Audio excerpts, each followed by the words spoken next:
Welcome again to my Hebrew channel, Milabraika, Hebrew Honey, and I'm looking right now at Ruth 1, verse 13. Very interesting passage, and I can say that for just about every passage in the book of Ruth. I haven't found a boring one yet. But anyway, I found transitional ones and simple ones, but this one, this passage, it's pumped. It's got a lot of emotion in it. Naomi is very upset, and she's trying to tell her daughters-in-law some things, and it's just not going well.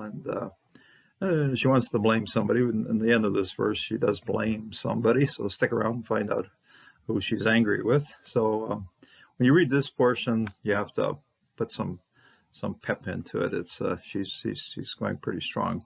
But we do have an opportunity to do some really good analysis here. Some of the words in here are kind of hard to sort. Okay, this is not to I say it, get anybody perturbed or angry or whatever over words that might be difficult to interpret. But the context, even though there is a word that might be very hard to sort out and follow through, but the context there is very clear, and these words do communicate. They have a great message for us, or a good message in terms of what's happening in the heart of Noemi. So we get on to the study again using an ancient text, 1,100 years old, with written by hand, a scribe. And in this particular section, we will have two or three places where the hand of the scribe will give us a few hints as to what's happening. So verse 12 ends with Banim. In other words, are there sons in my womb? And she's saying, that ain't going to happen. So, but starting in verse 13, starts right here after this Siluk Sof Pasuk, and it begins with Ha Lachen. And this is the Hatef Patah, which is a reduced patah. And it's the Masra uses it for introducing questions. Okay, would you? Okay, this is going to be a rhetorical type question. Would you really? Is this going to really happen? Would you do this? Okay, so and it appears twice. This is the only place in the entire scripture you have this particular grammatical entity. It does have it is built up from numerous things. Like I just said here, this interrogatory, the hey that is used for questioning, the interrogatory hey, and here too. These are identical words here. Halachen, halahen. Okay, exactly.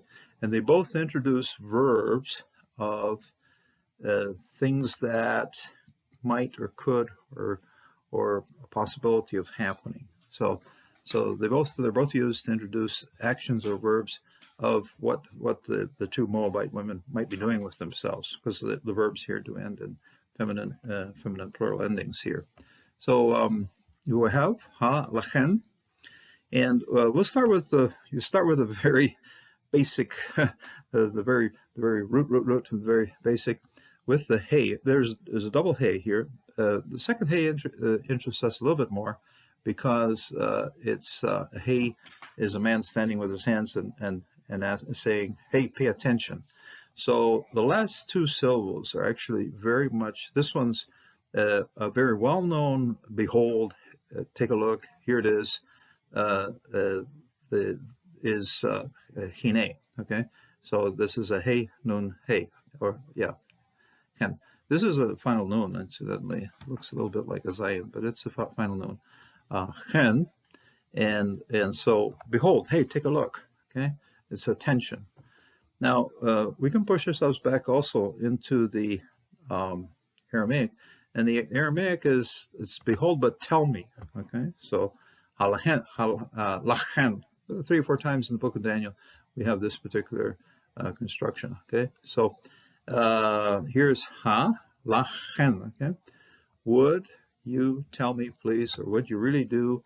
And there's a lamed here, and incidentally, if you take a look at the way the lameds are running through here, there's one here, and there's a couple over here, and this lamed right here, and that lamed right there, they're all with saying no. Okay, no, it's not going to happen. No, okay.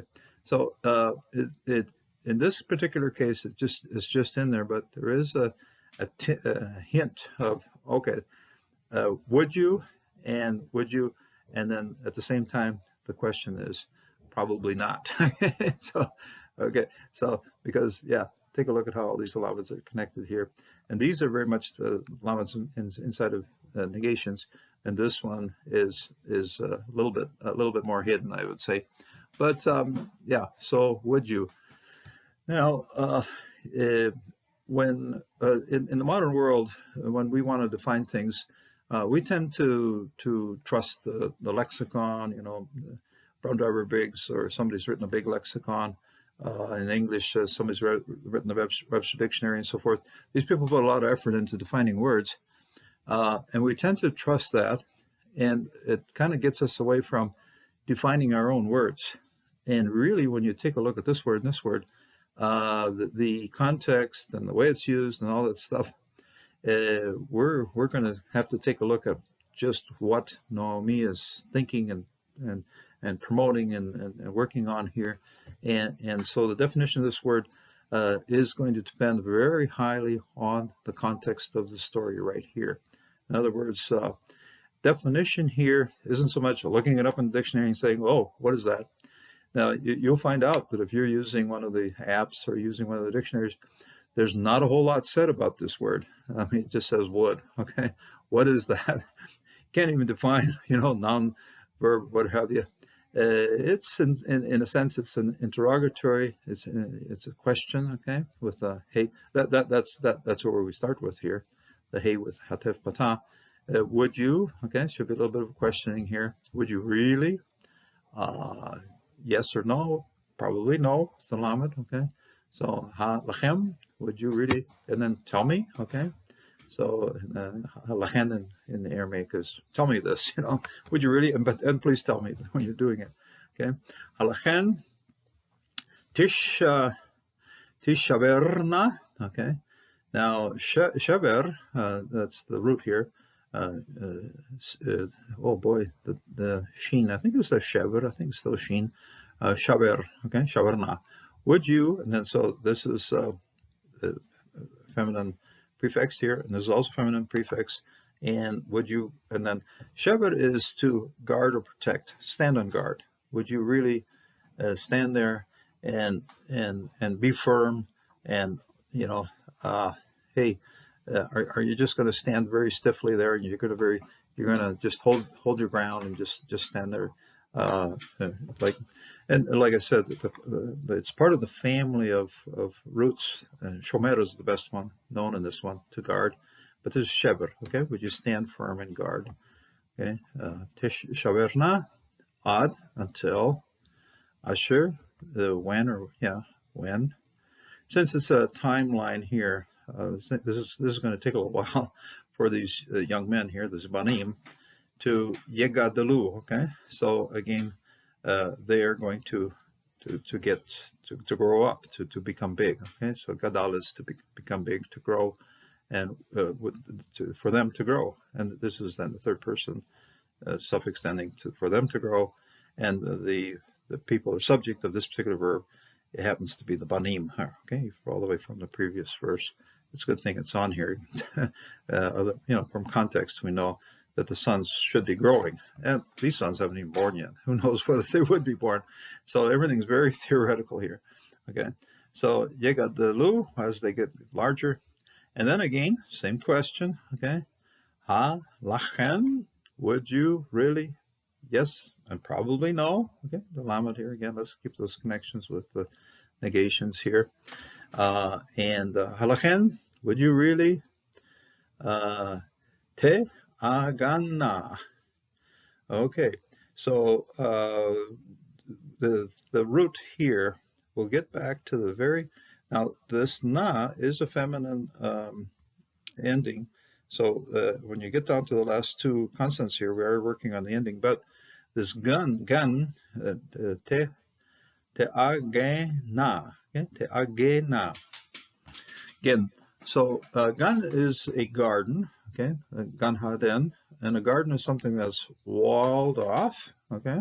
So it's got a wall all the way around it, And so what she's saying here is, would you really build a wall all the way around yourself and hide yourself inside that wall?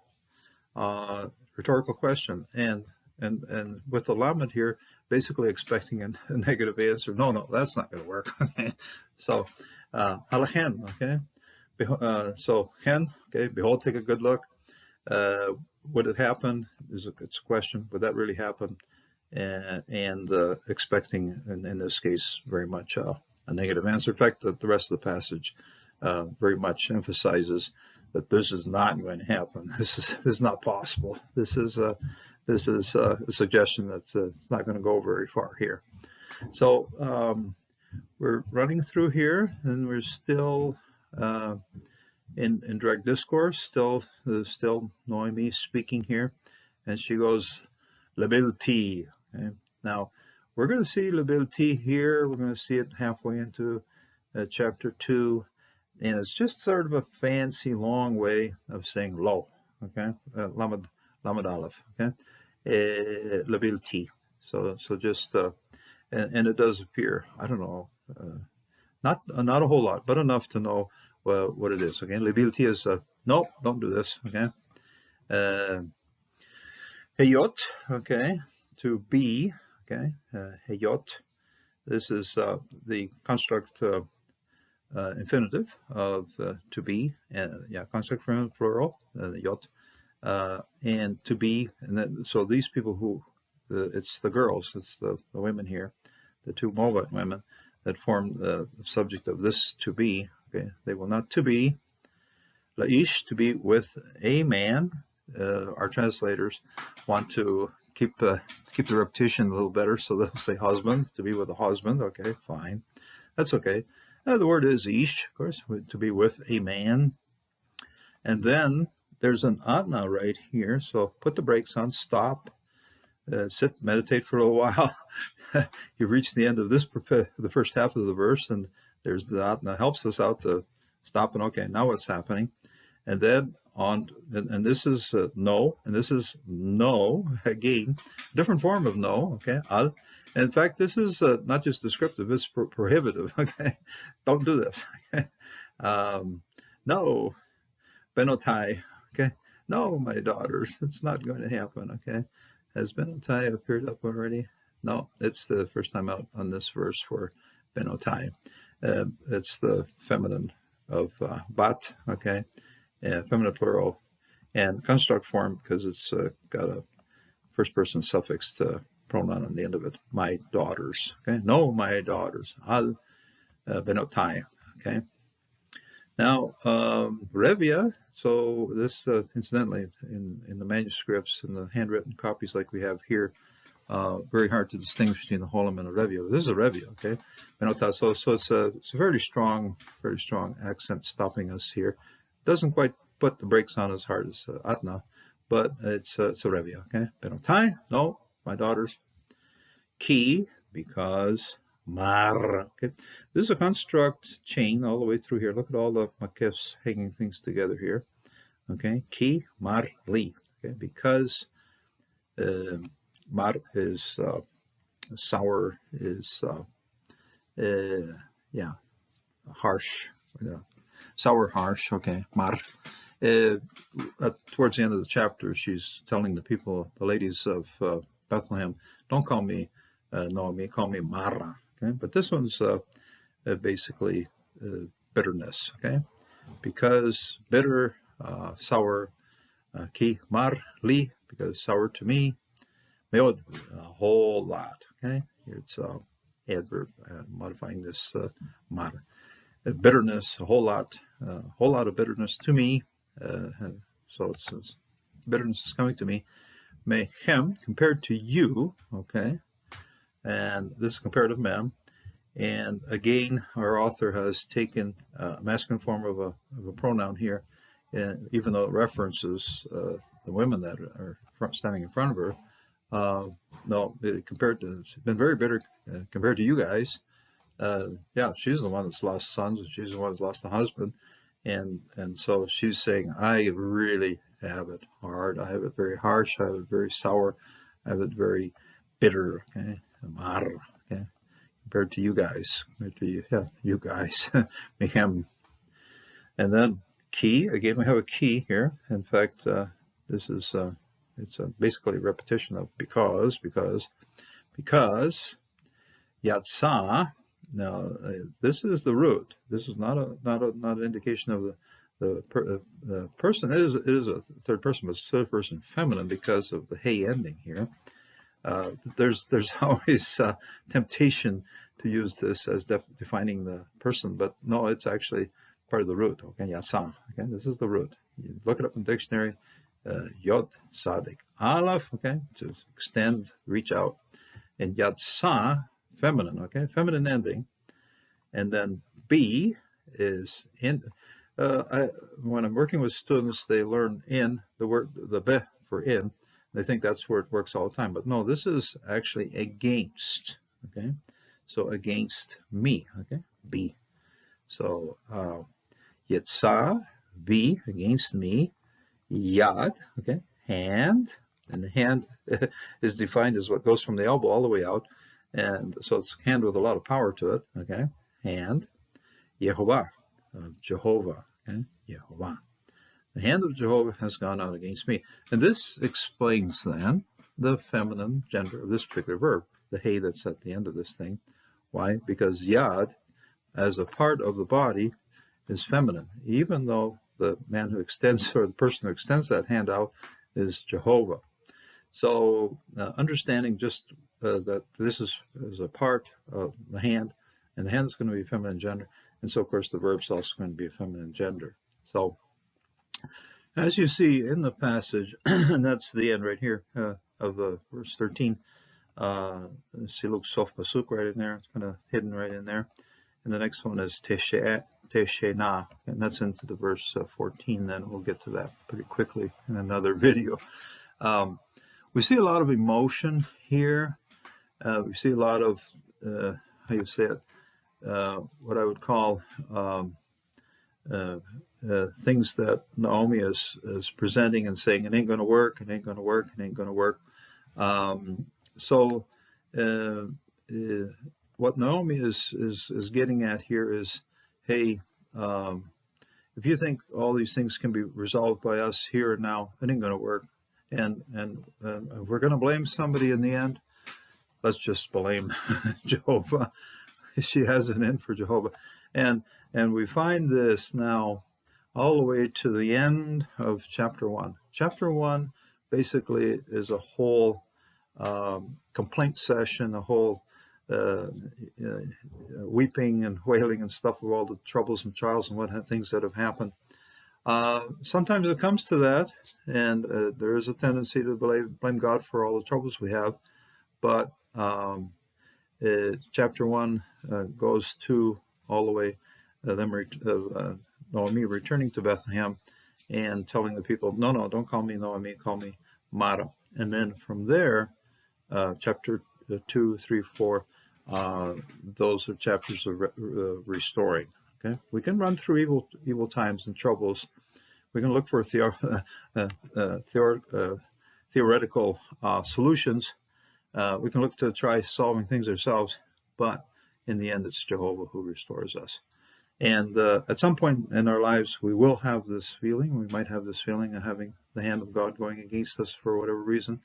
But the hand of the Lord really, He loves us, and His hand would rather come to our protection rather than to our punishment. So trust in the Lord, come to the Lord, place your confidence in the Lord, and He will provide. So God bless and God strengthen you in this day.